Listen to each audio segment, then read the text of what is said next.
विद्यार्थी मित्रांनो, सह्याद्री ट्युटोरियल्समध्ये तुमचं स्वागत आहे। बोर्डची एग्जाम कॅन्सल झाल्यामुळे सगळे काल खुश होते। सगळ्यांच्या कमेंटमधून एक आनंद दिसत होता। व्हॉट्सअपला मेसेज भरपूर मुलांचे आले। ओके, आता एक लक्षात घ्या, बोर्डची एग्जाम कॅन्सल झाले, बरोबर आहे। सीईटी अजून कॅन्सल झालेली नाहीये। आता एकच प्रश्न निर्माण होतोय की सीईटी केव्हा। या व्हिडिओवर आपण जे प्रेडिक्शन करणार आहे ना, ते 100% ॲक्युरेट असेलच असं नाही, पण ते मोस्ट ॲक्युरेट किंवा बऱ्यापैकी क्लोज डेट कशी असेल, कधी असेल सीईटी, याच्यावर आपण डिस्कस करायचं। पहिला पॉइंट विचारत गेला पाहिजे की गेल्या वर्षीची परिस्थिती कशी होती। एक 5 मिनिटं तुम्ही ऐकूनच घ्या बरं का, की गेल्या वर्षी ना फेब्रुवारीमध्ये, आता हे आपलं सगळं 2020चं डिस्कशन करूया। फेब्रुवारीमध्ये बोर्डची एक्झाम सुरू झाली। काही माहीत नव्हतं आम्हाला कोविड म्हणजे काय, कोणाच्या ध्यानी म्हणे नव्हतं।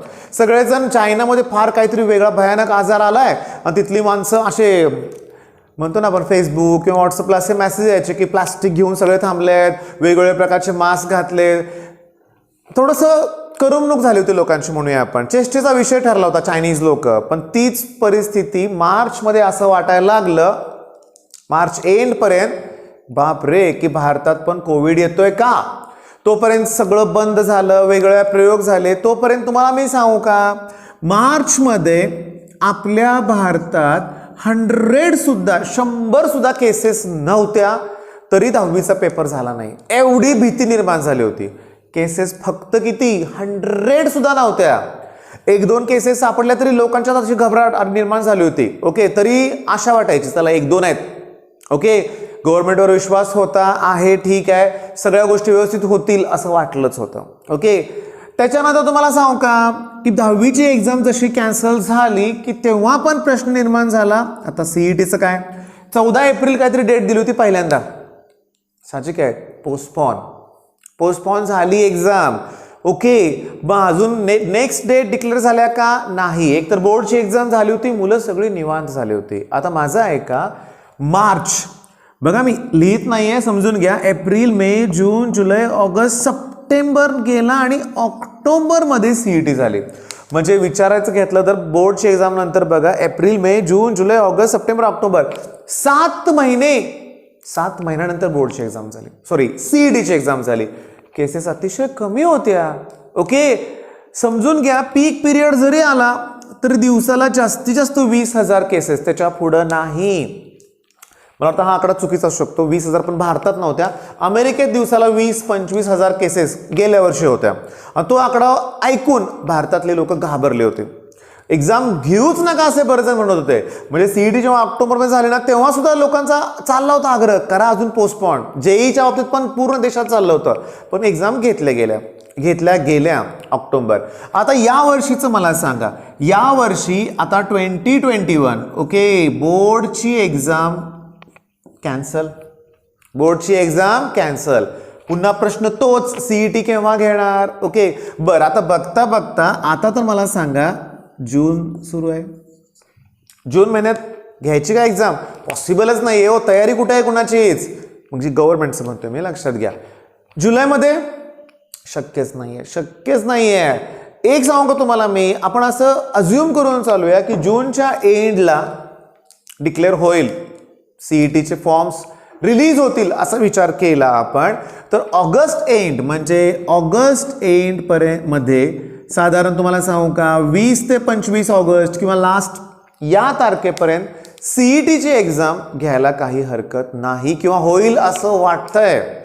म्हणजे आपल्याकडं 2 महिने आहेत, 2-2.5 महिने आहेत, हे कन्सिडर करून चालायला काय हरकत नाही, हे लक्षात घ्या।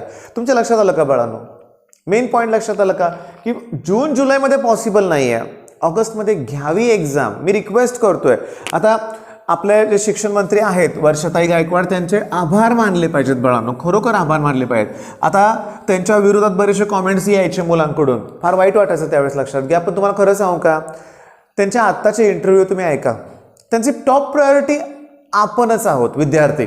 हां, सगळ्या आता कसं असतं, शिक्षण मंत्री म्हणजे हुकुमशाही करता येत नाही, एका त्यांना वाटलं म्हणून लगेच निर्णय घेता येत नाहीत। जे असतात ना तज्ज्ञ लोक, त्यांचा एक नाही म्हणलं तर थोडाफार सल्ला घ्यावा लागतो, लक्षात घ्या। पण तुम्हाला सांगू का, पुन्हा आपण त्यांचे आभार मानलेच पाहिजेत। वर्षाताई गायकवाडनी खरोखर ना त्यांच्यात बोलून दाखवलं की विद्यार्थ्यांचं हित महत्त्वाचं आहे. तेव्हा जून जुलै नाही ऑगस्टमध्ये होईल असं कन्सिडर करूया. फक्त आमची मागणी काय आहे मी तुम्हाला सांगू का. आता एवढ्या गोष्टी म्हणजे काय पोहोचवलं आपण मी तुम्हाला सांगतो. दिनेश सरांच्या नेतृत्वाखाली आपण निदान त्यांना जाणीव करून दिली आहे शिक्षण मंडळाला की थोडंसं रिलॅक्सेशन, पेपरमध्ये गॅप किती इम्पॉर्टंट आहे हे पोहोचवलंय. आणि अजून माझ्या मनातली खूप इच्छा काय तुम्हाला सांगू का की माझी ही एक इच्छा आहे रे की फिजिक्स केमिस्ट्रीला तुम्ही 90 मिनिटं वेळ देताय म्हणजे 1.5 तास. तो पेपर सबमिट होऊन तुम्ही मॅथ्स घेताय त्याला 90 मिनिटं वेळ देताय. मी तुम्हाला सांगू का पूर्वी जेव्हा ऑफलाईन एक्झाम होतं ना तेव्हा फिजिक्स केमिस्ट्री नंतर बायोचा पेपर व्हायचा. ओके, नंतर ब्रेक देऊन पुन्हा मॅथ्सचा पेपर व्हायचा ऑफलाईन मोडमध्ये. ओके, मग ज्यांचा PCM ग्रुप आहे त्यांना मध्ये गॅप मिळायचा. ठीक आहे, तेव्हा तो गॅप ठेवावा लागत होता. आता मी काय म्हणतोय, आता PCMच्या डेट्स वेगळ्या आहेत. ऑनलाईन खरोखर बेस्ट आहे बरं का. PCBच्या डेट्स वेगळ्या आहेत, PCMBच्या डेट्स वेगळ्या आहेत. आता थांबा, PCMB नाही आहे, सॉरी माझ्याकडून चुकून गेलं. 2018ला किंवा 19ला तसं झालं होतं. PCMBचं वेगळं आता नाही आहे. PCM PCB वेगळा आहे. मग माझी इच्छा आहे की मला सांगा JEEची एक्झाम कशी असते सांगा बघू. नीटची एक्झाम कशी असते. त्यांना टोटल 180 मिनिटं वेळ असतो ना फिजिक्स केमिस्ट्री मॅथ्स मिळून. माझा तीव्र आग्रह आहे किंवा दिनेश सरांशी मी याविषयी बोलणार आहे. ओके, आम्ही डिस्कशन करणार आहे की ही एक मागणी पोहोचवायची आपल्याला. पॉसिबल आहे, सॉफ्टवेअर आहे बाळांनो, ऑनलाईन एक्झाम घेत आहे, कसंही पॉसिबल आहे. माझं काय म्हणणं आहे, द्या ना आम्हाला फिजिक्स केमिस्ट्री मॅथ्सला एकत्र 3 तासाचा वेळ. अगदी कितीही हुशार मुलगा असला तर हे 50-100 प्रश्न 90 मिनिटात कव्हर करणं कठीण आहे रे बाळांनो, कठीण आहे. हा एक तुम्हाला सांगू का माझं म्हणणं काय बघा, तुम्ही तिन्हीला जर एकत्र वेळ दिला तर मी तुम्हाला सांगू का स्ट्रॅटेजी कशी करता येईल बघा ना बाळांनो. की जर फिजिक्स केमिस्ट्री मॅथ्स, आता बघा माझं मत आहे बाळांनो, हे मी माझं प्रत्येक व्हिडिओत म्हणणं असतं की माझं मत आहे, सगळ्यांच्यावर लादता येत नाही आहे, पण हे योग्य असेल तर तुम्ही खरोखर कॉमेंटमध्ये कळवा आम्हाला.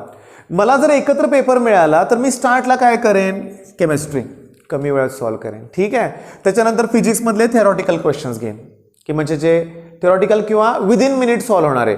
आणि नंतर हे जे आहे ना केमिस्ट्रीचे सगळे बऱ्यापैकी प्रश्न, अरे केमिस्ट्रीचे प्रश्न खूप सोपे असतात, वाचलं की आन्सर मिळतं.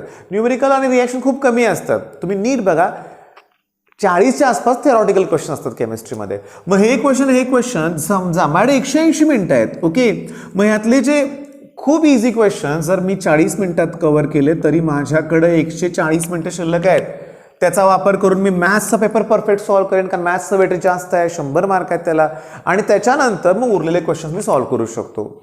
मी टाइम मॅनेजमेंट परफेक्ट करू शकतो. का? कारण मॅथ्सचे कितीतरी मुलं अशी आहेत मॅथ्सला त्यांना 1.5 तास लागतच नाही आहे, कमी वेळेत ते करू शकतात. ओके, बरं ही मागणी आपण पोहोचवायची. ओके, माझं म्हणणं काय बघा, अशा बऱ्याचशा गोष्टी आहेत की ज्याला आपल्याला शिक्षण मंत्र्यापर्यंत पोहोचवायच्या आहेत. आणि तुमच्यामुळं म्हणजे ट्विटला काही केलं, ट्विटरवर ट्रेंड करतायत तुमच्या, म्हणजे मुलांच्या सपोर्टमुळं सुद्धा हे झालेलं आहे. यूट्यूबवरचे शिक्षक आहेत, अनघा मॅडम आहेत, भरपूर आणखीन तुम्हाला सांगू का बरेचसे पालक पण आपल्या बाजूने आहेत. आणि या गोष्टी शिक्षण मंत्र्यापर्यंत पोहोचल्याच पाहिजेत. ओके, आता मेन पॉईंट काय बघा, सगळ्यात महत्त्वाचं 7 महिने गेल्या वर्षी एक्झाम लांबले होते. तुमचे काही सिनियर्स असतील त्यातले बरेच जण आता रिपीट करतायत बरं का बाळांनो. त्यांना विचारा अनुभव की एक्झामचा त्यांचा असा मूडच निघून गेला होता, अभ्यास सोडूनच दिला होता. कारण त्यांना लॉकडाऊन, आता आपल्याला लॉकडाऊनचा अनुभव तर आहे 2 वर्षाचा म्हणूया, गेल्या वर्षीचा आणि या वर्षीचा. पण गेल्या वर्षी काही अनुभव नव्हता लॉकडाऊन, सगळं विचित्र होतं, सगळं भयानक वातावरण होतं, सगळे घरात एकत्र, अभ्यास झाला नव्हता मुलांचा. हां, मग मला सांगा गेल्या वर्षी मुलांचा अभ्यास झाला नव्हता, हे तर मी नाव काय लिहितोय बघा, हे कॉलेज COEP, एक कॉलेज बास, भरपूर आहेत यासारखे कॉलेजेस.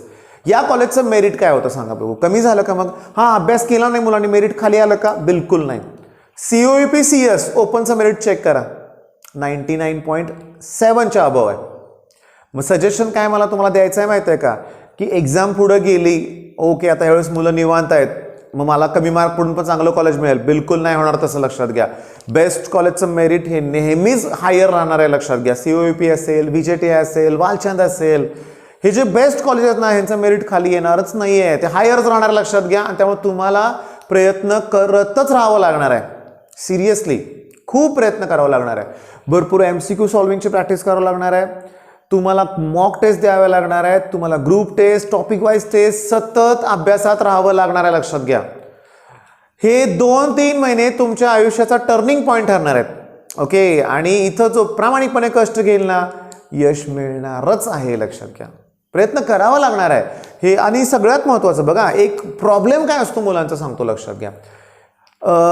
ॲडमिशनला जेव्हा मॅडम मुलं येतात ना, मी क्वेश्चन्स विचारतो. मग तो छोटा मुलगा असू दे, 8वी 9वी 10वीतला नाही तर 11वी 12वीचा, मी क्वेश्चन्स विचारतोच. ओके, 11वी 12वीच्या मुलांचं मी ऑब्झर्व काय केलं माहिती आहे का, बघा एखादा प्रश्न विचारला ना, एखादी रिॲक्शन विचारली ना, लगेच काय असतं, नाही माझं ऑर्गॅनिक वीक आहे. ओके, मॅथ्समध्ये विचारलं तर नाही माझं कॅल्क्युलस टफ आहे, मी ते करत. म्हणजे तुमच्या लक्षात आलं का, पळवाटा सांगतायत मुलं. अरे वीक आहे तर कर ना स्ट्रॉंग, त्याला कर ना तयारी, कर ना अभ्यास. येते का लक्षात मला सांगायचं आहे काय ते होतं काय बघा. अशा आता या स्टेजला मी तुम्हाला सांगतो, 2 ते 3 महिने उरलेत ना, माझं एक वाक्य महत्त्वाचं आहे. जगात कुठलीही गोष्ट अशक्य नसते, जगात कुठलीही गोष्ट अवघड अशी नसते, लक्षात घ्या. शक्य असते, करू शकतो आपण, केल्यानं होत आहे. आधी केलीची पाहिजे, हे महत्त्वाचं लक्षात घ्या. सुरुवात केलीच पाहिजे, अभ्यासाला सुरुवात केली पाहिजे. आता इंटिग्रेशनची सिरीज मी एक घेतली बरं का. परवा मी कॉमेंट बघितलं की अजून किती पार्ट करणार आहे, तर मी तुम्हाला सांगू का बाळांनो, की इंटिग्रेशनचे अजून 10-15 पार्ट सुद्धा होतील. ओके, म्हणजे टोटल मी 10-25 पार्ट घेईन, लक्षात घ्या. पण हेतू काय, तुम्हाला आलं पाहिजे, हा त्यातला प्रामाणिक हेतू आहे. म्हणून ते पार्ट छोटे छोटे सुरुवातीला मी घेतले होते. आताचे व्हिडिओ मोठे आहेत, लक्षात घ्या. आणि सगळ्यात महत्त्वाचं की मला एक अनाउन्समेंट काय करायचं आहे बघा, की मी तुम्हाला सांगितलं क्लास प्लस कडून आपण सह्याद्री ट्युटोरियल्स हे ॲप डाउनलोड, म्हणजे हे ॲप तयार करून घेतलंय. क्लास प्लस ॲप आपलं नाही आहे, म्हणजे आपल्या ॲपचं नाव क्लास प्लस नाही आहे, सह्याद्री ट्युटोरियल्स आहे. आता मी 2 मिनटं फक्त मला जी माहिती सांगायची सांगतो. 3 जूनला ओके आपण, म्हणजे कालच ना, आपण क्रॅश कोर्स स्टार्ट केला. मी तुम्हाला सांगू का, 2 तारखेपासून 3 तारखेला सुद्धा संध्याकाळपर्यंत, सकाळी म्हणजे अगदी पहाटे सुद्धा मुलांनी ॲडमिशन्स घेतलेत. ओके, मला एक मेसेज त्या मुलांपर्यंत काय पोहोचवायचं आहे, की आमचं काम सुरूच आहे, ग्रुप तयार करणे, तुम्हाला बॅचमध्ये घेणे. थोडंसं प्रचंड लोड आला, ओके, एक अचानक एवढ्या ॲडमिशनचं, लक्षात घ्या. आणि तुमचे आभार मानायचे आहेत व्हिडिओच्या शेवटी मला, कारण एवढं प्रेम, एवढा प्रतिसाद, एवढ्या म्हणजे रिस्पॉन्स विद्यार्थ्याकडून मिळतोय ना, खूप आनंद आहे याच्यात, लक्षात घ्या. आणि मी तुम्हाला सांगू का, फीस घेतोय मी, मान्य आहे. ओके, फीस घेतोय आम्ही, पण तेवढं तुम्हाला आउटपुट पण देतोयच, लक्षात घ्या. ओके, तुमच्याकडून तेवढा मी करून घेतोय. ठीक आहे, मग तुमचा सपोर्ट असाच हवा आहे नेहमी. बेस्ट ऑफ लक, धन्यवाद.